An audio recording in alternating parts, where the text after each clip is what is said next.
YouTube, how's it going? The GOAT House is back, and our rookie power rankings are officially back for the 2021 season here heading into week 5. We'll be doing these every single week now. Had to allow the rookies to kind of build up their resumes. So here we are.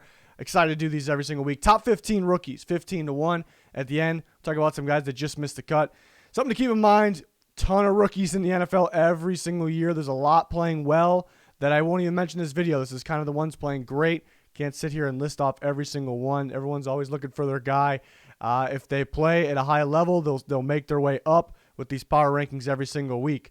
Like, subscribe, turn notifications on. We got full NFL coverage. We got these power rankings. We got regular power rankings, ranking the teams every single week as well. We got weekly picks, score predictions, a lot more on the way as well. So check out our Twitter.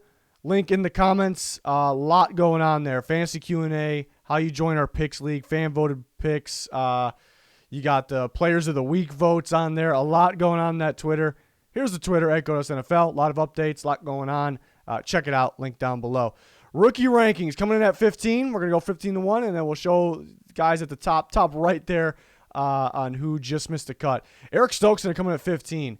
And something I like to mention too is, every year, guys, people are saying, okay, how come my guy's not higher? The question I ask you is, do you watch other guys maybe at that position or other rookies as much as your own? That's usually it's not the case, which is okay, but so that's why it's kind of hard to complain where these guys are ranked. But I got Eric Stokes at 15 to start us off here.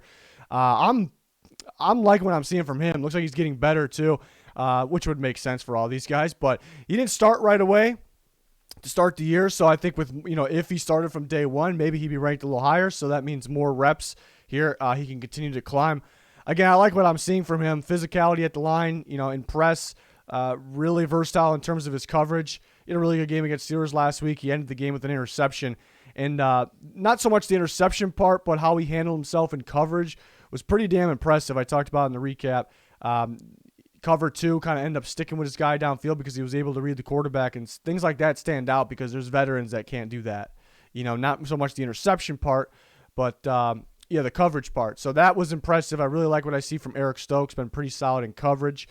At 14, we got Samuel Cosmi, the right tackle of the Washington football team. Tough one to rank because you look at run blocking, pass protection, pretty big difference right now. But that's okay. Pass protection, he's got to brush up on his technique a little bit. He's only given up 1 sack, so that's good. He's been okay in pass protection. Just brush up on the technique, kind of losing his balance, kind of getting his upper body too far forward. But that's all right. He's getting better in that category. But why he makes the list, he's been a dominant run blocker as a tackle, a right tackle. Actually, one of the best in the NFL in terms of run block win rate up to this point, which is pretty impressive because just a rookie. There was questions on if he would even start this year, and he was a second-round pick as well. So that's pretty impressive for Cosby. So he seems like a polished run blocker. Just got to work on the pass protection a little bit, which it hasn't been bad. If it's been just terrible, he wouldn't have made the lists. But run blocking is what gets him here. 13, Najee Harris of the Steelers. Been a little underwhelming in terms of the running game. Hasn't done a whole bunch in the running game. He's done enough to make this list. But really why he's on this list, combined with that is his pass catching ability. He's been an absolute weapon. He has as much receiving yards as rushing yards. He seems like they're Big Ben's main target too when, feels like he's about to get pressured or needs something quick, let's throw it to Najee Harris. So it's a big key of their offense in the running game, obviously, and the passing game. So that's been impressive. You want to see him pick it up a little bit in terms of a runner. Hasn't had an insane amount of opportunities, though, and they're always coming from behind, so that could play a part, though. So Najee Harris makes the list here at 13. 12 is going to be Greg Newsom of the Browns, so another corner here. Missed last week, so that kind of hurt him a little bit. Since he missed last week, he was out. But over the majority of the games that he played, obviously the previous weeks, looked like a lockdown corner. He's not really giving up. He's not making these big plays. Everyone's looking for the stats, the interceptions, who's got the most interceptions. He's kind of just being a lockdown guy, which he was at Northwestern. He's really good at attacking the ball when he's thrown at, when it's underneath. Physical. I was saying that, he reminds me of Denzel Ward a bit, and you see that a bit. I liked him as a first-round corner. My worry was his durability issues because he kind of would have these minor injuries pop up, would miss a game or two here and there. So that's kind of the only thing I worried about with him. But then last week, the most recent week, he did miss the game with the minor injury. So hopefully that's not something that continues to pop up because he's very talented and he's kind of shown that he can be at lockdown corner, kind of like Denzel Ward there. So he's at 12. 11 is going to be Creed Humphrey, the Chiefs center, new center from Oklahoma.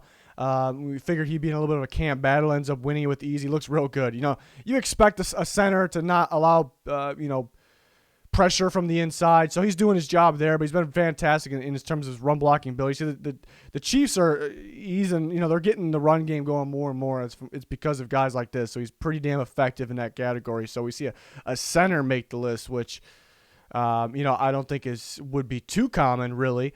Number 10. It's going to be Joe Tryon-Shoyinka of the Buccaneers, first-round pick, pass rusher. He's been electric for them. He fits the defense. We talked about it when they drafted him. He fits the defense so perfectly. They want to line guys different spots. They're able to do that because Joe Tryon could rush the passer, and he can drop back if you need him to. So he kind of helps set up this defense in a way as well as other guys, and they all feed off each other. They all create for each other. We see them have some kind of free lanes to the quarterback because guys like Vita Vea or guys like Shaq Barrett, we'll say, or Devin White Blitz, have kind of created that. And again, they all feed off each other. But in those scenarios, which those scenarios are going to happen, you need an athletic pass rusher that is going to go make that sure sack, and that's what Joe Tryon is. You see the quickness, the speed, the burst, the get off, and he goes and he'll hit the quarterback and he'll make sure he goes down. There's even a lot of good pass rushers that sometimes just struggle to wrap up or hit the quarterback hard enough. Maybe they're trying to ease off a little bit, but to actually get them down. So I do like that from Tryon. He's having a really solid start to his career here. Osa Odigizua, the Cowboys interior defensive lineman, defensive tackle from UCLA, was kind of that sleeper guy there for most people. And somebody's going to have to step up for the Cowboys because they're looking kind of weak on paper in terms of the interior defensive line. Neville Gallimore was hurt for a bit there. And so they needed somebody to step up, and I thought Odigizua was doing that at a pretty high level. Been plugging holes in terms of the run games. I don't think he's lighting up in terms of tackles. He's getting some assists. He's kind of forcing, we'll say, running backs to kind of bounce things outside. But what stands out, he's been getting some pretty key interior pressure. So he's been impressive. This is not, most of these guys so far aren't shocking that they made their way on the list. Maybe Cosme a little bit, but this one might be a little, nobody would really predict it. I know a lot of people were high on him, but as kind of a sleeper guy there in the mid rounds for the Cowboys. But we really probably predicted him to be in the top 15 here for the first rookie power rankings of the season. So he's been pretty damn impressive. Odafe Away of the Ravens. He was known as a raw prospect, too. First round prospect, so shouldn't be shocking he's here. But a guy that has kind of a high ceiling. It's okay if he struggles a little bit at first. And that hasn't really been the case. He's been very solid. He was better maybe in the earlier games to start the year, making some big impact plays. Saw that forced fumble in the Chiefs game, which was just massive. But rushing off the edge, you see the athleticism. Sometimes he's just too damn athletic for those tackles, which we see. Sometimes they'll even align him inside, which I think we saw on when he forced the fumble on Edwards-Helaire. They'll be able to stunt. When they blitz, they'll have their inside linebackers blitz on the outside. Away will go inside. He's pretty much a do-it-all guy right away, which is even though I was extremely high on him, it's a bit surprising that it's kind of happened this early, what he's been able to do. So he's been impressive again, a little better, more of impact plays in the earlier portion of games. We are still early in the season. Number 7, Asante Samuel Jr., the corner from the Chargers, making plays. He's that playmaker. I said it after they drafted him. I love the fit in Brandon Staley's scheme. They're going to run a ton of cover 4. He fits in that. And I said there's a possibility he's the best corner in year one because he's such a good fit and he's such a good playmaker, and we've seen both of those already. He's got his hands in the ball. He kind of just knows how to put himself in the right place at the right time. That's what he does. He's flying all over the field. Just seems like a veteran already the way he plays. So he's at 7. Speaking of feeling like a guy's a veteran, it's Mac Jones who comes in at number 6. If you just look at his stats, they might not be. They may not feel like a top rookie right now, but if you actually watch, you'll see what the hype's about here. He looks like a polished veteran, very smooth, knows how to beat pressure, knows how to, his mechanics are there. He knows how to maneuver in the pocket depending on where the pressure is coming from, knows when to get outside. He's been very accurate with the ball. I would like for them to unleash him downfield a bit because I think he can do that. So we see some glimpses. But Yeah, a couple of those interceptions have not been on him either. But overall, it's looked pretty damn solid, and I'm very impressed with Mac Jones. We kind of thought he could be the most pro-ready guy, and he looks like by far the most pro-ready guy. A lot of season left, though. Mac Jones comes in at 6. We're on to the big top 5 here. Another Chief. We see 2 Chiefs in the top 15. That's pretty tough to do. Neither were first-round picks, and they got Trey Smith late. They got Trey Smith from Tennessee super late, and he did have some health concerns way back early in his career at Tennessee, so maybe that had something to do with it. But this guy was a dominant tackle at first, turned to guard, and was an absolute dominant guard at Tennessee. The Chiefs get an absolute steal, and he's been lights out for them. He's just very dominant in terms of run blocking. And I'm actually surprised how good he's been in pass protection, because I thought because he's not the quickest guy, I thought maybe he can struggle early on maybe, but I was a big Trey Smith guy, if you guys remember. But he hasn't struggled at all. And it's been big for protecting Mahomes, which we saw was a problem going into the playoffs, Super Bowl last year, and he's been a beast in terms of the run blocking, which we kind of expected him to be a polished run blocker. So 2 offensive linemen on this list they're just polished run blockers. That's what they are, and they're very solid. So you see the 2 Chiefs in the top 15, both offensive linemen. It's so hard to just revamp the offensive line like that. Teams are they've been trying to do that for the last 10 years. The Chiefs did it in one offseason with some mid and late round picks. Pretty ridiculous if you think about it. They know how to draft. We'll say that. That's for sure.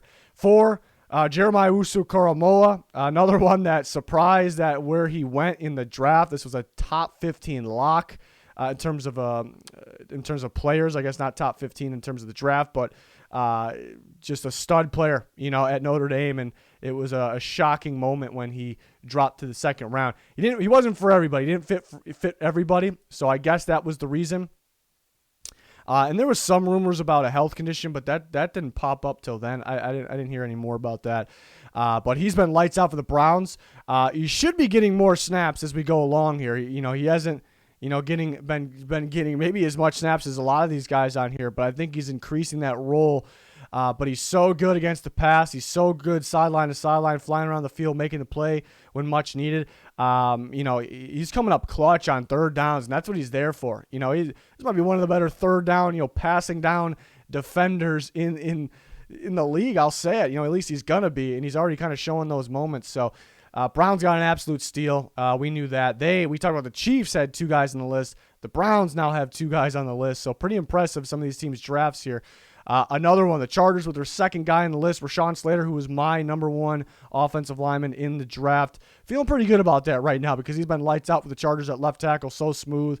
That's how I explained his tape, too. He didn't play last year. Obviously, he opted out, but the year before, he's just so smooth, getting to his assignments. If he ever has to get downfield, he gets to his assignments so fast. Doing a good job protecting Justin Herbert, which was a problem last year. He's been so good for them, and it's really not surprising to me because he's my number 1 tackle in the draft, number 1 offensive lineman. So he comes in at number 3. He's been a big piece to the Chargers. Number 2 is going to be Jamar Chase, who's been fantastic. If you remember, the whole way I was for Jamar Chase going to the Bengals drafting Jamar Chase. I know a good chunk of people were take alignment. I wouldn't have been against Rashawn Slater because I was such a big fan. But a lot of people were just so against taking a receiver. But Jamar Chase is just he's a rare receiver. Really what he does downfield and the way he fights off and throws off corners, or sometimes it could be the safety. So defensive backs near the point of the catch is just, you don't really see it. I said it pre-draft. I saw that from Julio sometimes. So he's just so good in that category. It's such a rare ability. Would like for him to get, maybe if I nitpick here, get going. They try to give him screens here and there. I'm not a huge screen to him, guy. Get him in the middle of the field. Get some posts going. Get some slants going. I think they'll do that. A little more comebacks, which they have a little bit of for sure, to get him going even more. But he's very close to being 1 on this list. Very, very close. He's been, there hasn't really been a doubt that he's been, as the season started. People were doubting him because he was dropping the ball in the preseason. Wasn't really worried. But Yeah, he's definitely proven all those people that didn't want that to be the pick or thought he didn't have hands. Definitely proven those people wrong. It looks like a good pick. We knew he had the chemistry with Joe Burrow. It's the type of receiver they needed. So he's been lights out. Definitely lived up to that pick. Number one for me is going to be, and we see some guys that just missed the cut, the top right. We'll talk about those. But Micah Parsons. So we see 2 Chiefs, 2 Browns, 2 Chargers, and 2 Cowboys. 2 Cowboys defenders here. Micah Parsons is going to be number one for me. He's been incredible. He was my number one defensive player in the draft. But I did not expect him to be it doesn't surprise me that he's a full-time edge rusher right now, pretty much. But how effective he is at that right off the bat. When I did talk about him in the offseason, I did say, yeah, he's versatile enough to play these things, and he can make an impact there. But he's full-time edge rusher all of a sudden because of the injuries, and he's making a huge impact. He's 7th in the NFL in pass rush win rate. That's the NFL. He's killing all the other rookies in that category. He's getting pressure. He's getting sacks. He's hitting the quarterback. He can drop back. He can play off the ball linebacker, make a big play there. We see him from the edge spot get across the field on outside plays on the opposite side and make a play on the sidelines. Ridiculous.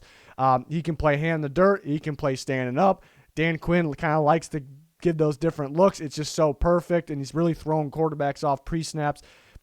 It also gives you ability to kind of get a blitzer around that area too if needed, and they got to try to figure out what the heck's going on here. So Micah Parsons he's been ridiculous for the Dallas Cowboys. So he comes in at number one. I said Jamar Chase, Rashawn Slater. The top 3 are the big 3 right now. Those guys are battling for that one spot. Wusu Karamoa making more and more plays, getting more and more reps. He's coming.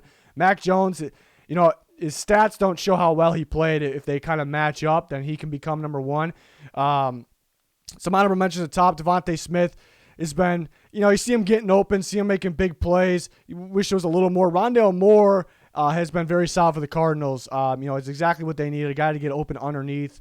It's exactly what they need. He's been big for them. A couple pass rushers. Greg Rousseau for the Bills has got pretty good production so far. And same with Ojulari, so they're pretty close. And then you got 2 Broncos, Patrick Surtain, who's been solid. He's got beat here and there, though. If we're splitting hairs between him and a guy like that made the list, Eric Stokes, very, very close. I think Stokes has done actually a little bit better job, but neither of them were starting right off the bat, so they're kind of getting there. Another Bronco who I think I'm expecting to make his way on this list, and he's had some really good runs. It's Javonte Williams. He's actually one of the better runners after contact in the NFL. He needs more carries. And then he'll make his way on this list. He was my number one running back, and I'm sticking to that. He will be the best running back from this class. And then Nate Hobbs, a surprising one, a slot corner for the Raiders, has been pretty impressive as well. Locked down there from the slot for the Raiders secondary, which is much improved, it feels like. A guy like Trevor Lawrence, we start to see glimpses of what he can become and what he is, really why he was the first pick. If he can just stay. If he plays more like he did in the Bengals game, he's going to make it. He's going to not only get on this list, he's going to continue to get up there. So I expect to see Trevor Lawrence at some point. Justin Fields has got the full-time starter job now.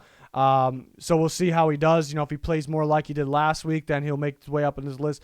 Perhaps. There wasn't a lot of opportunities. The week before, he struggled a bit. So it's just kind of to be determined there. Started to see some flashes from Zach Wilson against the Titans. So now Trey Lance getting an opportunity. So we'll see if some of those quarterbacks can make their way up the list here. But these are my rankings so far heading into week 5. We'll update these every week. They play better. They'll move up. They struggle a little bit. Somebody else will probably move ahead of them.